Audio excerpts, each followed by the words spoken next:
Welcome to the Catalyst Crew training. Today, I'm going to walk you through how to use our specialist, Patricia Parker. Now, we've already developed our high-level objectives. We've created a bit of a strategy, and we've worked on an action plan. Now, what we want to do is really get clear on who we serve. Now, for the record, most people skip this step. I have had many people say, oh, I'll come back and do it later.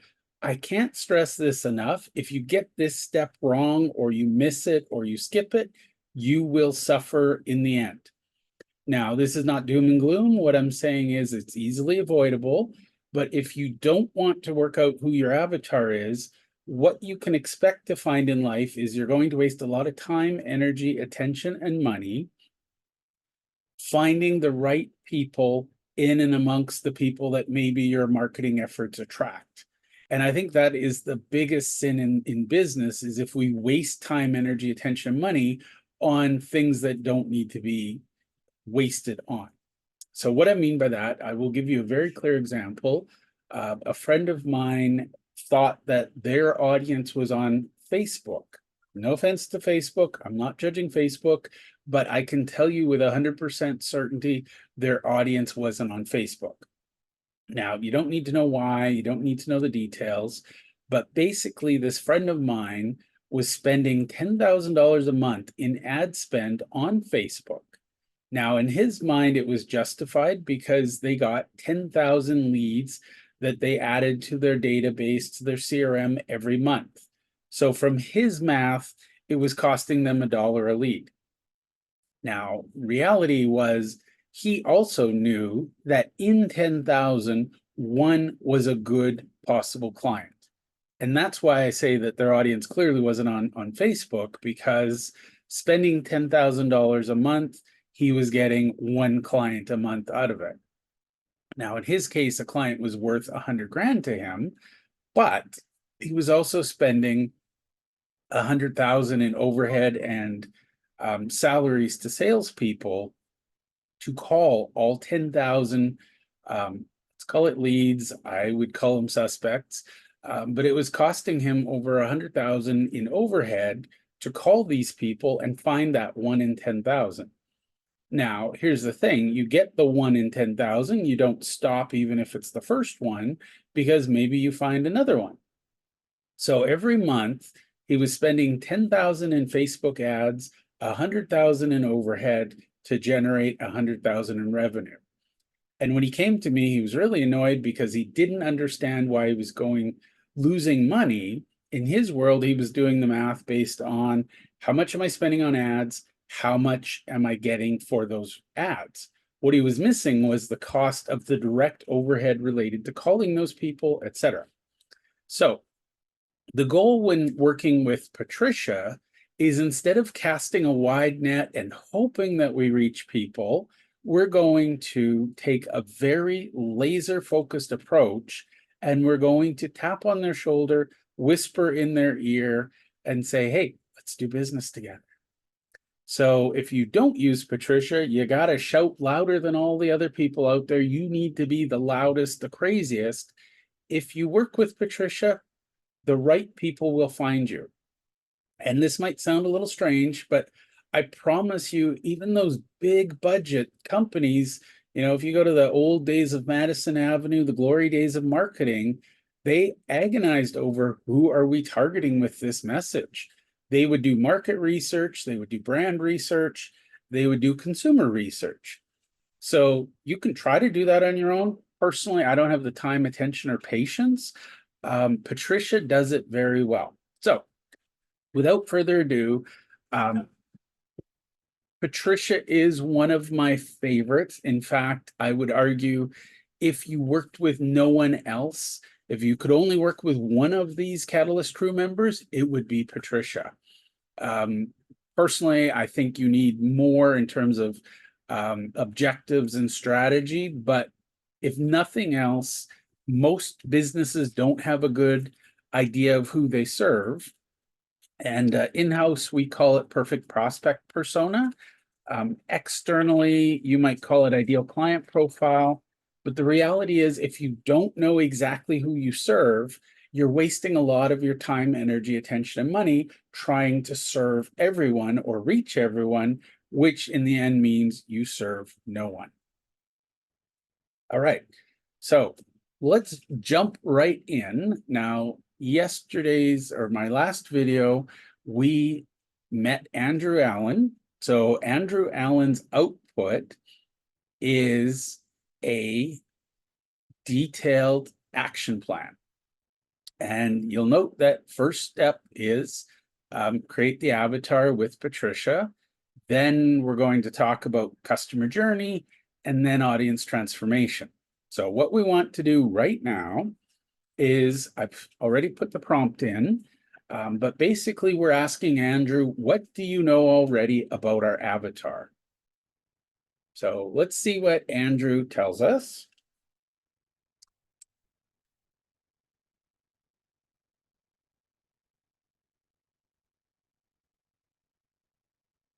Okay.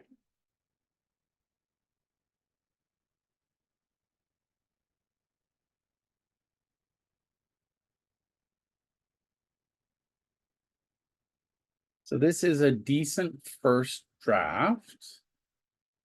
So what we would do,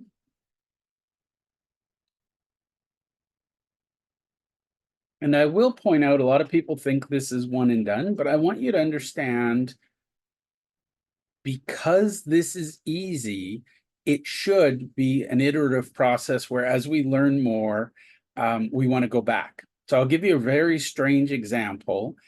When I first started out, I was working with entrepreneurs that had a book and wanted to become public speakers. Now, interestingly, what I realized was that extroverts usually are public speakers but don't have a book, whereas introverts tend to have a book but aren't public speakers. And oddly, this might sound weird, but I realized that getting an extrovert to write a book was actually infinitely easier than getting an introvert to go speak on stages. So one of my things was I focused on helping introverts polish their books. I focused on helping extroverts get their books ready for the stage. Now, arguably, if you think about that avatar as a whole, they are people who know that they need a book to speak on stage. They know that speaking on stage, they should have a book. But the reality is two very different audiences. So I'm not going to get into the nuances of our expertise here, but the reality is, if you pick the wrong audience, you are always battling uphill. So I'm going to say, hi, Patricia, our colleague.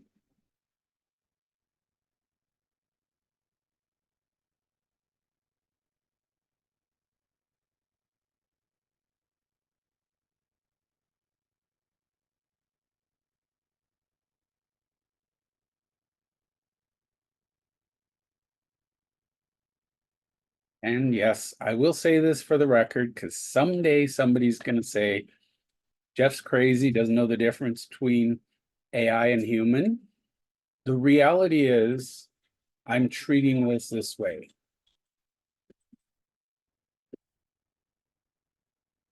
Jeff speaking. Hello. Hello? Yeah, hi. Is it Mr. Jeffrey? Yes, it is. Hi, Mr. Jeffrey. This is Jayapal. I'm calling from Scotiabank, Meadows Branch. Yeah. Mr. Jeffrey, this call is just regarding. So did you open any account online? I've already been in and signed a bunch of documents and had my ID verified. You already came to branch. Yes. I think I spoke to somebody on a Friday and I went in on a Saturday.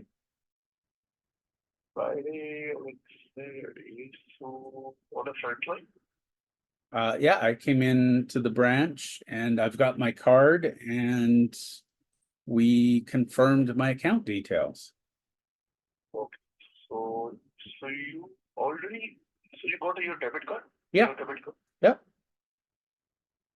right. Do you have any idea about to whom you spoke with that one? I don't remember her name, but I know she was the manager because there was literally only 3 people in. So it was like a Saturday morning. Saturday morning. Yeah. All right. Thanks a lot. Thanks a lot. I will check with my friends and teams. So Okay. it's okay. Okay, done. Thank you very much. Have a nice day. You too. Bye. Oh, where was I?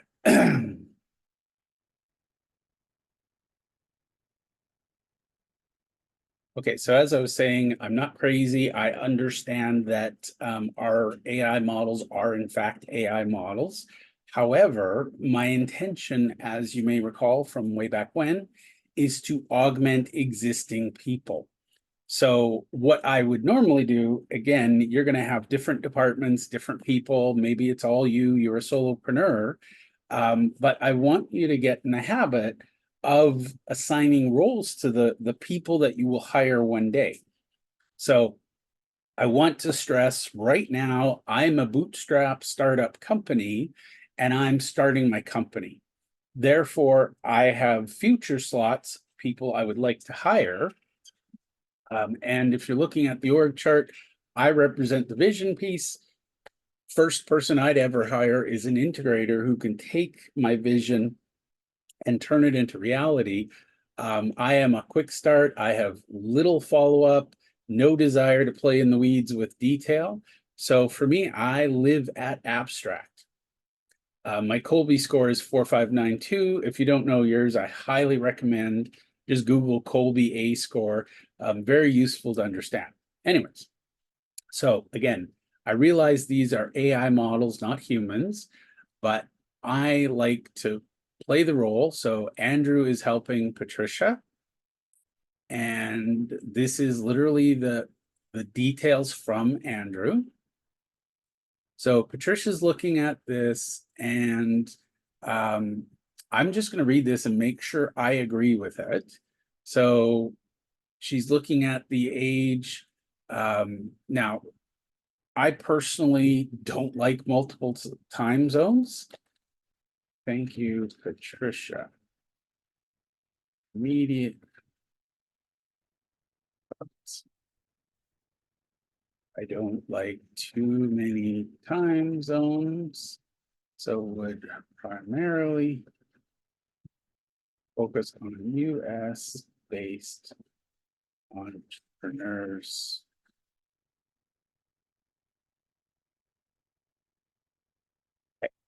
Now, I can work with Canadians because they're the same time zone as the US.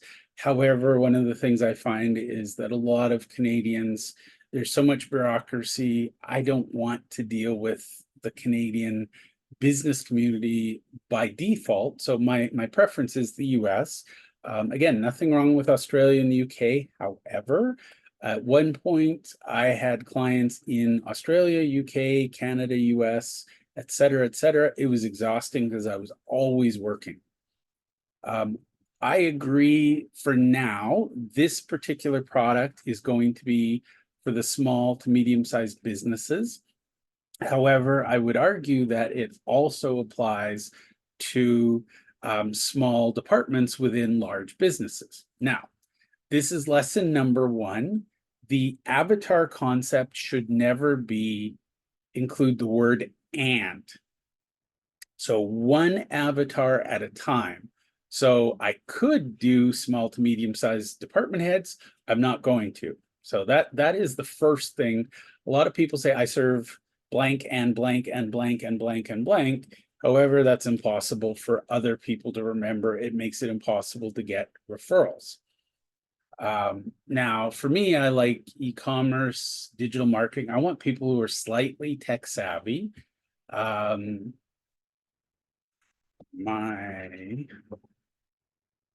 It's very likely neurodiverse. Now, I realized a long time ago, I don't work with neurotypicals. They drive me nuts and I drive them nuts. So as a public service, I don't want to work with people who I drive crazy. It's just not good for business. So I'm going to be very specific. I am an INFJA on the Myers-Briggs type indicator and a OB a 4592. Now, the reason I include those is my avatar should be someone that on paper I will get along with, would resonate with me. We want to magnetically attract those who are a great fit and actively repel those who are likely to be annoyed by me. So I realize I'm a lot. I hear that a lot, surprised.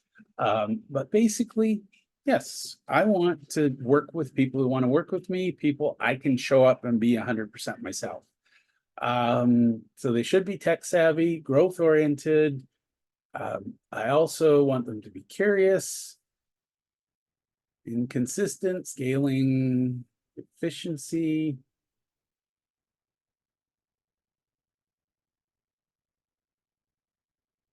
Okay.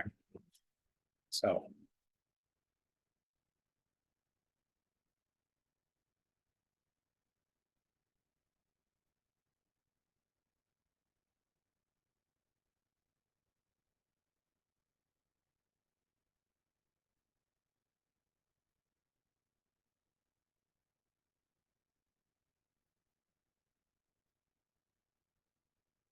okay. So with that, so as you can see, I'm the grown up here. And by the way, this is not the final version that I'll use. However, this is a good start. I could make a 10-hour video where I finalize. And I want to mention this is iterative. So as I go through and I develop things and I go, oh yeah, what I'll do is I'll come back and say, I was working with my teammate and we came up with this challenge. How do we fix it? And then we can refine this. And then we take that output from here, go back to our teammate as an input and say, okay, here's a refined, how does this change what we're doing? So this becomes very magical because you're always going back and forth. Now, okay, so this is the kind of thing very few people bother to do. I'll share very quickly why it's powerful. Demographics, those are kind of basics. We need to understand where they are, how old they are, what they do, etc. Psychographics, that's how they think. We need to know how they behave. We need to know their pain points. We need to know what motivates them, what's going to stop them, and what helps them buy. And then, of course, we can create some content. I love this because Patricia went over and above. We know exactly. So here's the thing.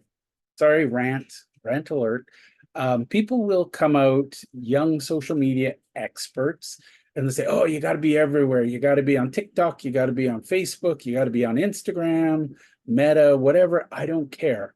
Reality is go where your people are. And one of the things I talk about a lot is the Dream 100, the strategic relationships that we need. And here's the beautiful thing. If you know your people are on LinkedIn and you're on LinkedIn, most likely so are potential partners for you. So go where your people already go. Otherwise, you're always trying to change them to another platform. It doesn't work. So meet them where they are. So to me, this is actually pretty good. Shout out to Boulder, Colorado. Apparently you are the location of our avatar. And there. So what we would now do is, thank you, Patricia.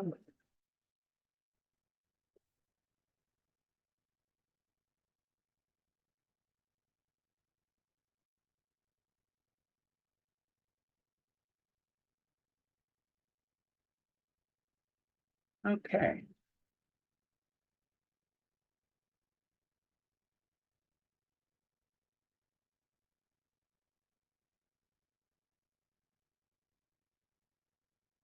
Okay, so sorry, I can't remember all my teammates yet.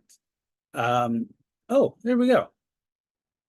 So we're going to share this with Carrie Collins.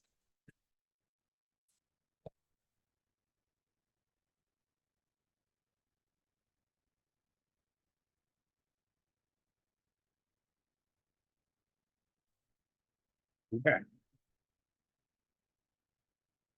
This is where magic is happening. And by the way, I would just like to say, in a perfect world, your humans would communicate this well. Um, basically here we have Patricia handing off to Carrie. Here's the inter-office memo, if you will. And in the next video, I will show the transition from our wonderful Patricia Parker over to Carrie Collins. So congratulations. If you're here at this point, by now you should have really clear your top 3 objectives for your business. You should have your top 3 strategies to achieve those objectives. You should have a high-level action plan, and you should now have one perfect prospect persona. Now, the magic of this is I will allow you to have up to 3. I would challenge you for the next 30 days, just really focus all your time and energy on one. And then if you need more, then you can do it. But for now, you should have one path that we're building. And what I will show you over time is how we can reiterate, how we can do the iterative process. Now, just for fun, Andrew Allen has created a draft action plan for our project. What might a prompt look like?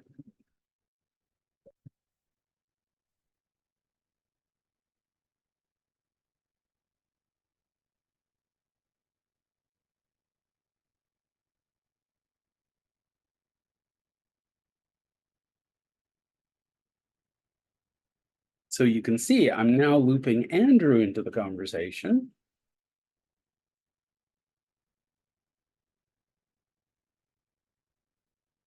And look at that.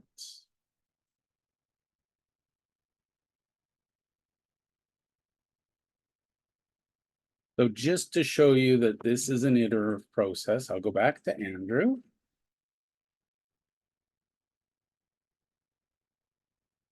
Isn't it lovely how they communicate? Sorry, proud papa moment. These are my digital babies. I'm not allowed to call them real babies because my kids get upset. But these are my AI babies, and I love watching what they can do.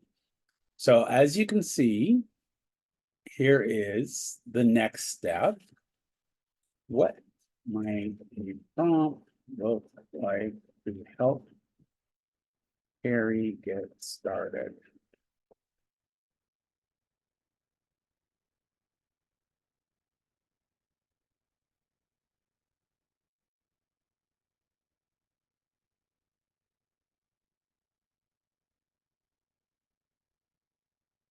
Okay, so the beautiful thing, I'm human, my phone rings, I get distracted. This will keep me, I can go back exactly where I was and pick right up. So I'll pick up in the next video. Thanks for hanging out with me.